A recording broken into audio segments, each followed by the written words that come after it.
Une très chère sœur en Christ, qui est aussi une bonne amie, a regardé ma vidéo La Bible est la parole de Dieu et elle m'a posé cette question. Comment sais-tu à 9 minutes 30 de la vidéo que Paul veut dire ça?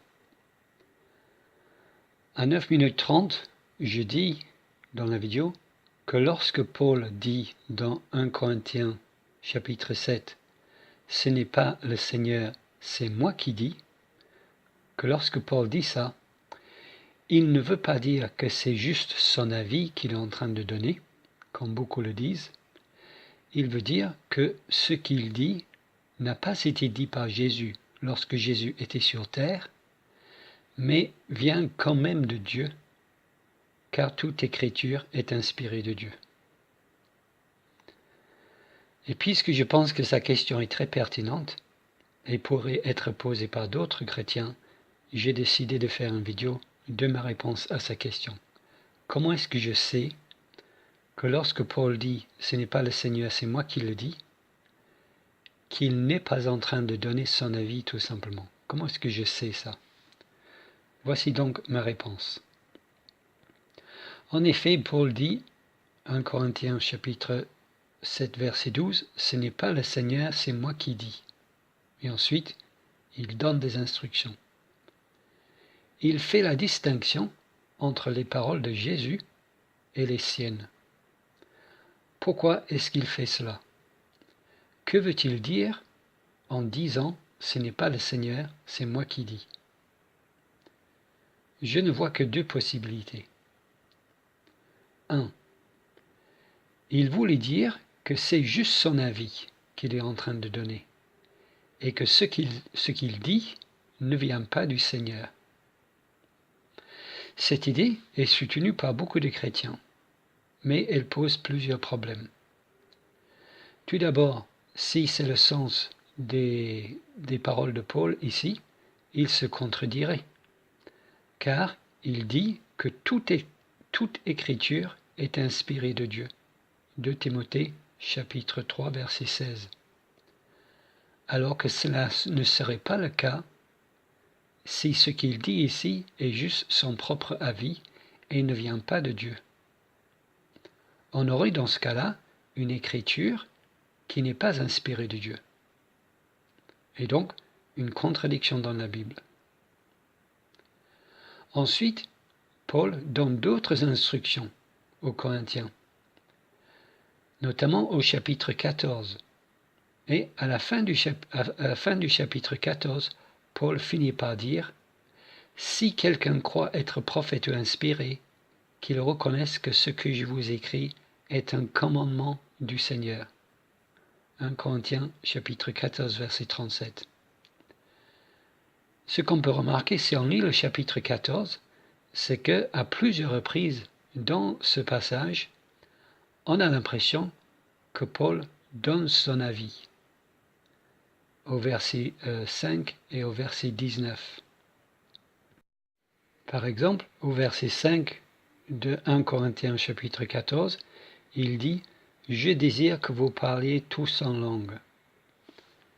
Il donne l'impression qu'il exprime un désir.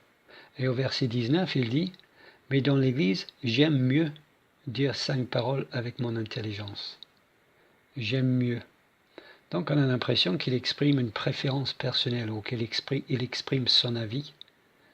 Et pourtant, à la fin de ce même chapitre, il conclut en disant « Si quelqu'un croit être prophète ou inspiré, qu'il reconnaisse que ce que je vous écris est un commandement du Seigneur. »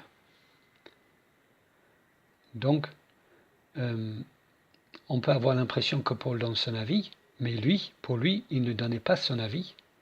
Il n'exprimait pas une préférence personnelle, il exprimait un commandement du Seigneur.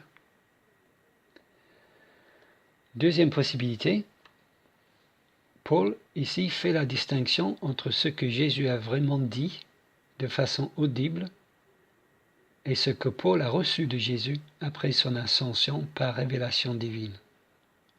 C'est ma position et c'est la position que j'argumente dans la vidéo La Bible et la parole de Dieu sans vraiment développer cette position. D'où la question de cette sœur en Christ. Alors, est-ce que les faits corroborent ma position? Est-ce que ce que je dis est confirmé par la Bible elle-même? Oui, je le crois. Au verset 10 du même chapitre, 1 Corinthiens chapitre 7, Paul dit « À ceux qui sont mariés, j'ordonne, non pas moi, mais le Seigneur, que la femme ne sépare point de son mari. » Donc là, ici, Paul il dit le contraire. J'ordonne, en fait, c'est pas moi qui ordonne, c'est le Seigneur qui ordonne, que la femme ne se sépare point de son mari. Donc, si j'ai raison, si ma position est la bonne, et que lorsque Paul dit « ce n'est pas le Seigneur, c'est moi qui dis », que quand Paul dit ça, il veut dire que Jésus n'a pas dit exactement ces paroles-là, il n'a pas parlé de ce sujet-là. Mais moi, je vous dis ceci, eh bien, ici, puisqu'il utilise la formule à l'envers, en disant « ce n'est pas moi qui ordonne, c'est le Seigneur », à ce moment-là, si j'ai raison, on doit trouver cet enseignement de Jésus dans le Nouveau Testament. Ça doit être quelque chose que Jésus a vraiment dit sur terre, que la femme ne se sépare point de son mari. Est-ce que c'est le cas alors? Est-ce qu'on voit les paroles de Jésus, cet enseignement de Jésus, quelque chose que Jésus a dit lorsqu'il marchait sur la terre? Est-ce que c'est le cas? Oui, c'est le cas. Si on regarde dans le livre de Matthieu, l'évangile de Matthieu, chapitre 19, Jésus dit ceci. Nous lisons ceci. Les pharisiens l'abordèrent, Jésus, et dirent pour l'éprouver, est-il permis à un homme de répudier sa femme pour un motif quelconque?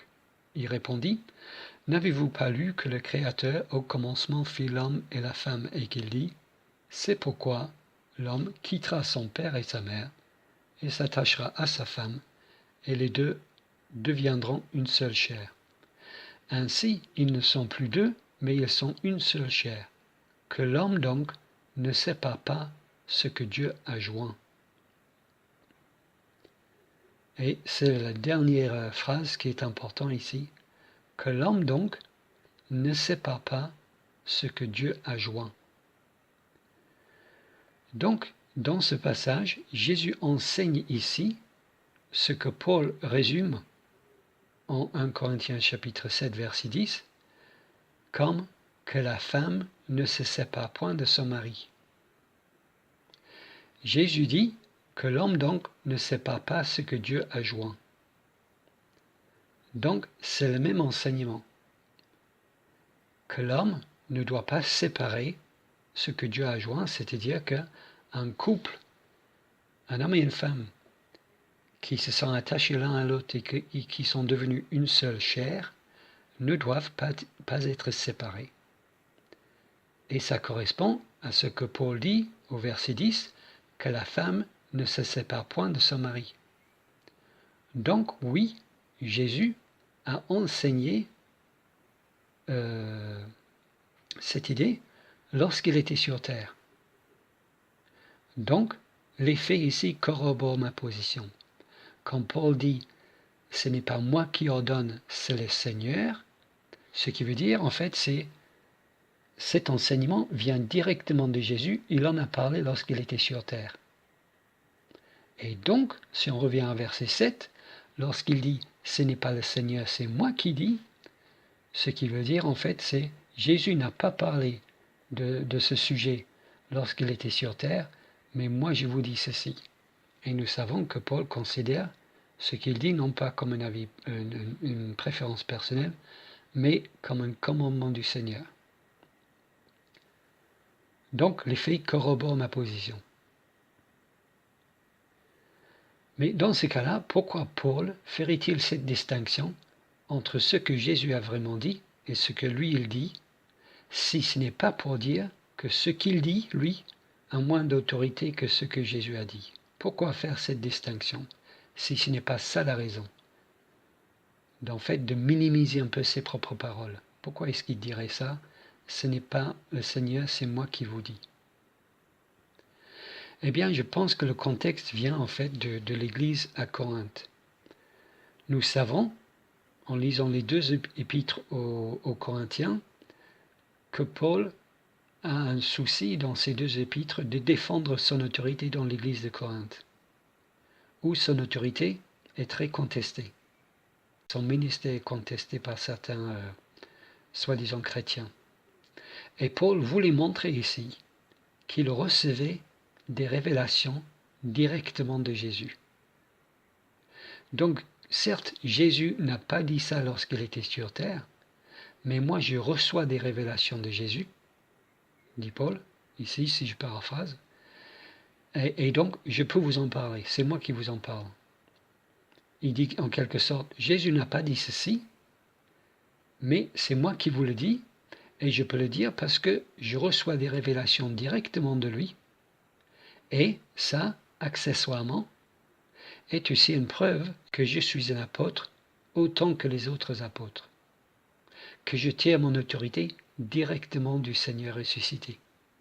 Ce qui lui permet de dire, c'est moi qui vous le dis, et ce qui lui permet aussi de prouver son apostolat, puisqu'il reçoit des révélations directement de Jésus, et donc la vérité de l'Évangile, qu'il est un des seuls à prêcher.